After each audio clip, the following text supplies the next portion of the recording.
you've gone into restaurants lately and you've been shocked at the price of anything, soup to sandwiches to steak, anything, you can fall into what's going on. This is a scam.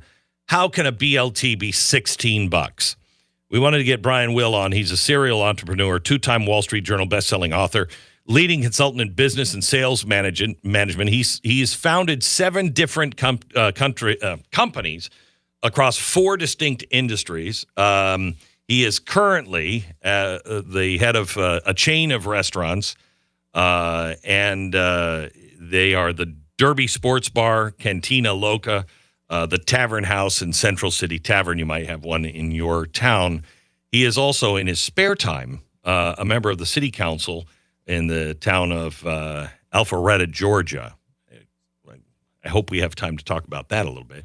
But he was just on talking about the price of a BLT on Varney and Company, and everyone on my staff, Brian, found that fascinating on how you broke that down. How you doing, Brian? I'm good, Glenn. Thanks for having me. This is awesome. So can you break this down? Why should we look at the price of $16 for a BLT and say, okay, I understand it, it's reasonable? Yeah, this whole conversation, Glenn, started with a friend of mine who sent me this text when he was sitting in my restaurant saying, "Hey, Brian, I'm sitting here eating your BLT and it's $16. You know it's only bacon, lettuce, tomato, and bread." And I said, Dan, let me break this down for you. I want to give you some perspective. That sandwich might cost $16, but we've got $20,000 of rent in that building. We've got $6,000 of utility. We've got $60,000 of payroll. And then we've got our general OpEx expenses that all have to get paid for out of the gross profit margin in that sandwich. And so we actually did a breakdown on that. If you'd like to hear this little breakdown. I do. That $16 sandwich has about $5 of actual food cost, which leaves about $11 of gross profit. But out of that 11, $2 of that goes towards rent and utilities. $2.50 goes towards, we call our fixed operational expenses, like the TVs and the music and the mats and the towels and all that stuff. Labor to make that sandwich was $4.50, which only leaves me a profit of $2. So on a $16 sandwich, I have $2 of actual net profit that I get to keep unless or until something breaks or something goes wrong. That's my gross potential net profit. So how many BLTs do you have to sell to be able to keep your doors open? Yeah, so I was laughing about that. If you take our $86,000 a month in general expenses, figure in a 30% food cost, we got to sell 93,000 sandwiches a year to get to zero. Every restaurant has a break-even point. The break-even point in that restaurant's about $1.5 million a year. So if I do $1,499,000 in revenue, I lose $1,000. Everything above 1.5, we can make a profit margin on. But if you never get to the 1.5, you're just spinning your wheels. So what has changed? I mean, it's not just the price of food, is it? No, food has gone up, but our biggest increase in expenses has been labor. If you remember, obviously, when COVID hit and everybody's getting all these extended unemployment benefits, when we came out of COVID and tried to bring people back, they didn't want to come back to work. Right. So we immediately went to a $15 minimum, and that's for kids coming out of high school, and this was 3 years ago. That's now jumped up to about a $16.50. So I have people with zero experience, 18 years old, come to work for me, and we start them out at $33,000. Where our chefs are now at $60,000. Our managers are now at $70,000 to $80,000. So if you look at my restaurant 3 years ago, we were paying $500,000 for labor on $2.9 million in revenue. Today we pay $650,000 for labor on $2.5 million of revenue. My revenue's down $350,000 and my labor's up $150,000. And that's why we have to keep driving the price of these things up. Everybody wants to get paid, and they want a big salary. They want a living wage, but all that does is drive everything up. At some point, we still have to make a profit. This is what happened in Seattle, except they did it by choice. When Seattle raised the minimum wage, I don't remember what it was, to I think $15 or $16 an hour. all the restaurants said, we can't afford this. And a lot of them left, closed shop and left Seattle. Some of them stayed, and some of them just went out of business because of it. But that's not the only cost. You now have food going up. You have labor going up. Rent. Utilities went up 40%. 40%. Just our gas and electric, right? Our insurance went up 40%.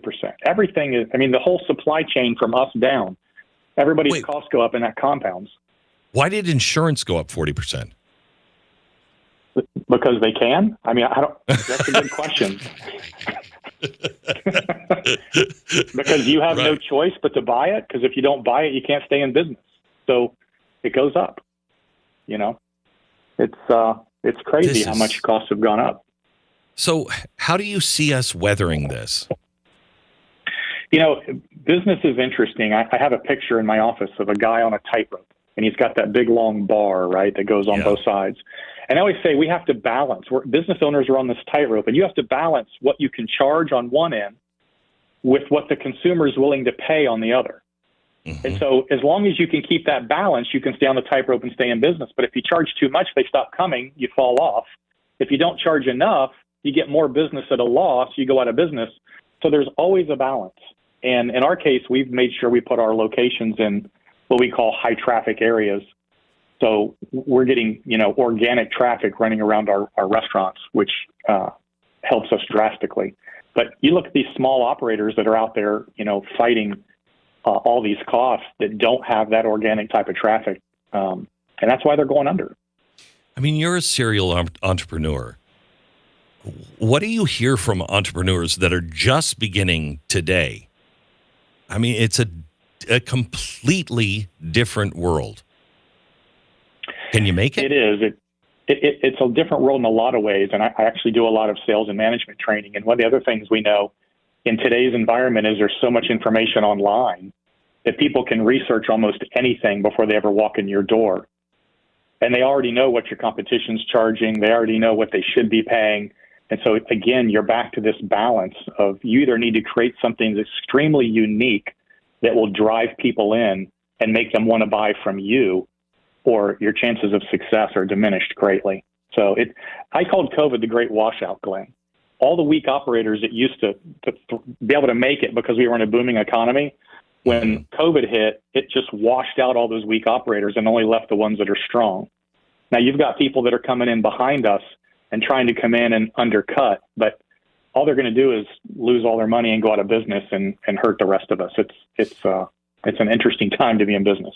But if you were a true entrepreneur, it washed out a lot of people who were just, my dad used to have his own bakery, and that is hard keeping that afloat. A one-man shop in whatever you're doing, and food is the worst at that. Yep. It wiped out a lot of people who were just working for themselves.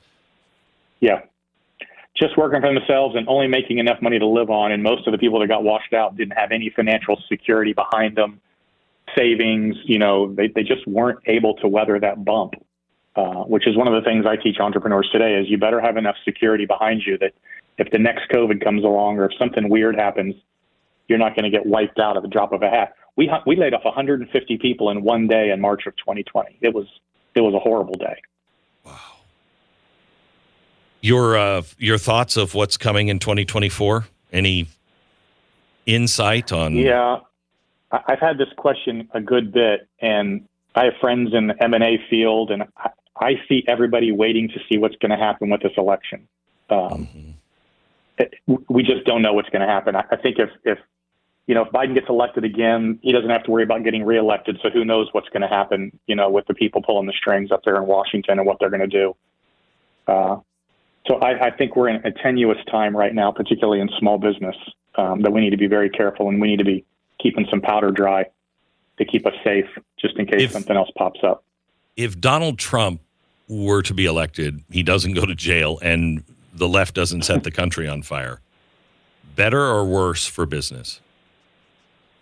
If he can start taking some of these regulations away, if he can start making it easy for us to get those interest rates back down.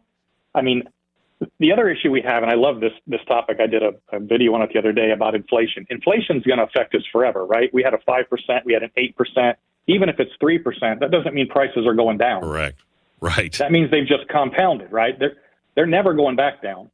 Maybe they won't go up as much, but they're not going back down. People get very confused on how that works. But if we can get the economy booming again to where people aren't afraid to spend their money and they aren't, hoarding it, trying to wait to see what's going to happen, then people go out and they'll have more fun, they'll spend more money, and I think we'll all be okay. It's just take a little bit of time. Yeah. Brian, thank you so much. Really appreciate it. Glenn, I appreciate you having me. You bet. Bye-bye.